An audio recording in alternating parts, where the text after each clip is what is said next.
This is what I normally pack on a weekend mountaineering trip in the Pacific Northwest. This could be something similar to climbing Mount Baker, which is about a 2 to 3 day trip. I'm going to show you how to pack your pack, and I'm going to show you the basic equipment that you need. All right, so I've got my pack, I've got my equipment, now I got to get it in my pack. Typically, you want your center of gravity low, so I like to pack heavy items near my back and items that I don't use a lot towards the bottom. So think about accessibility and balance weight and comfort. From left to right, you should evenly balance out the weight. First thing I'm going to do is take my water and my fuel, which are some of the heavier items. And a lot of these backpacks have pouches near your back, so I would pack those in first. I also like my sleeping bag at the bottom because typically I don't need that till the end of the day. So I like to use a compression sack where I can cinch it down tight and small. In some cases you can actually, if you have a thermarest, you can fit your thermarest and your sleeping bag in together to save on space. The other heavy item is climbing gear usually. So a lot of your carabiners, anchors, harness has a lot of metal parts, fuel, stove, stick all those near the back. Now, when I say near your back, you have to be careful because you don't want a lot of sharp items poking you in the back. So if it's a sharp item, you can kind of evenly distribute the weight. The other thing I like to pack at the bottom of my pack are crampons, especially if I'm going up to my base camp. I might not need them right away.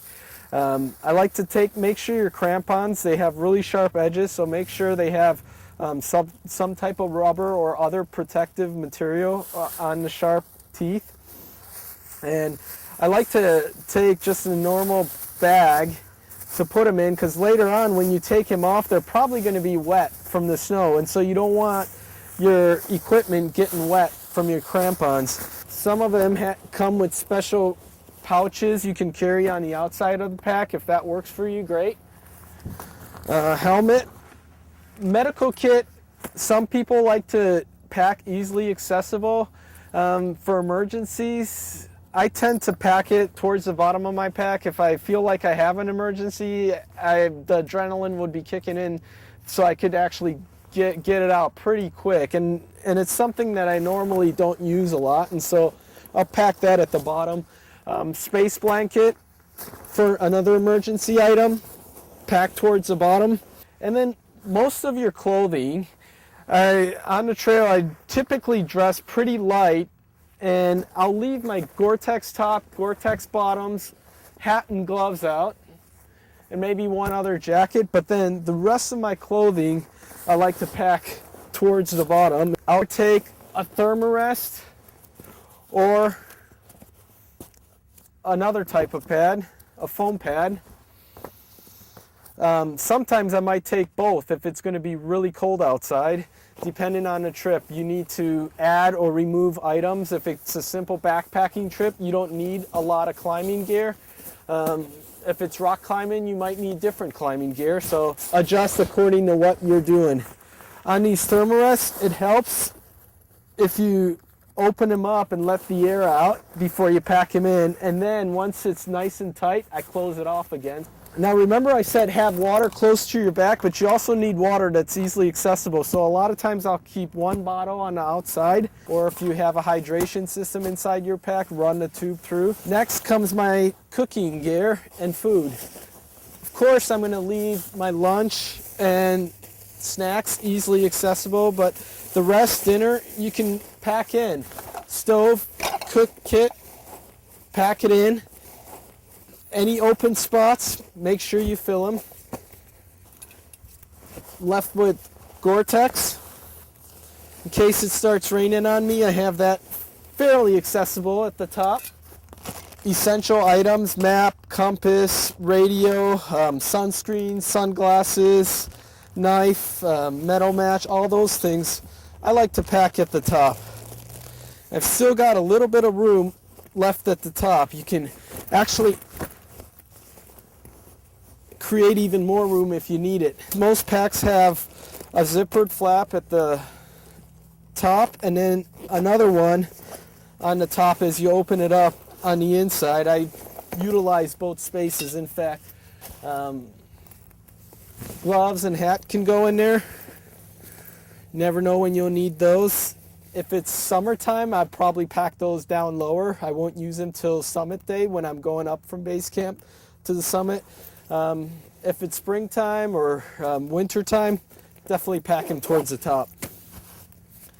Water purifier, I like to keep at the top. In fact, what I'll do, so I don't have to carry a lot of water, I plan my route really well, know where I'm going to cross streams and lakes and have my water purifier accessible. That way I don't have to carry water. I can stop along the way and fill up my water. Gaiters, I'm probably going to wear.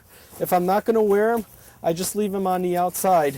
The other thing you want to note is initially I keep all my straps fairly loose until it's time to tighten them. Your ice axe, with your ice axe, the end of the pick can be dangerous, so you want to make sure you have some type of protective cover. You can buy those or you can improvise one out of cardboard or leather. And a lot of the backpacks have loops at the bottom. These loops are specifically made for your ice axe. Most climbing packs have them.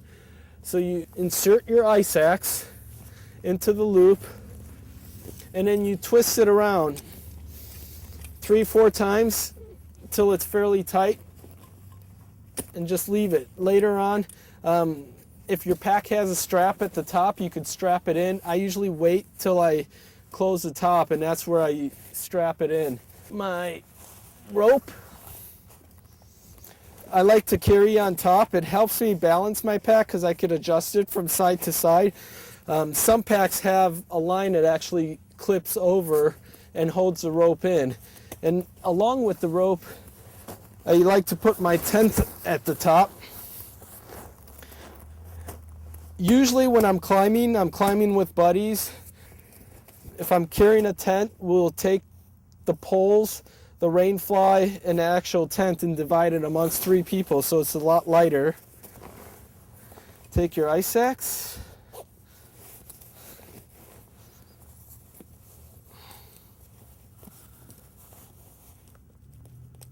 Strap it in, cinch it down. I'm also left with a snow shovel. I use it mostly for my shelter site in the summertime and in the wintertime for snow caves and emergencies like avalanches. Then inside the snow shovel, there's also a snow saw. Some snow shovels actually have avalanche probes inside them. My snow shovel's in there. Typically climbers carry pickets. I like to have my picket with my webbing and a carabiner ready to go. I like to keep that on the outside of the pack because it makes the most logical sense. It's a long metal object or aluminum object, and I just pack that in next to my shovel. Then I cinch down the straps. If I have another pad, it can go on the back. A lot of your packs will have straps for it, either 2 or you could even use a single strap if you strap it in tight enough. Mountaineering boots. Your crampons will attach to these plastic mountaineering boots. Some boots are actually crampon compatible, so you could wear your hiking boots up the trail to base camp and then from base camp to the summit with crampons on. If you have plastic boots, a lot of times you could wear them if they're comfortable enough. Most people like to carry them. That's where they would use a strap or something and attach them to the outside of their pack. I typically wear mine. They're comfortable enough.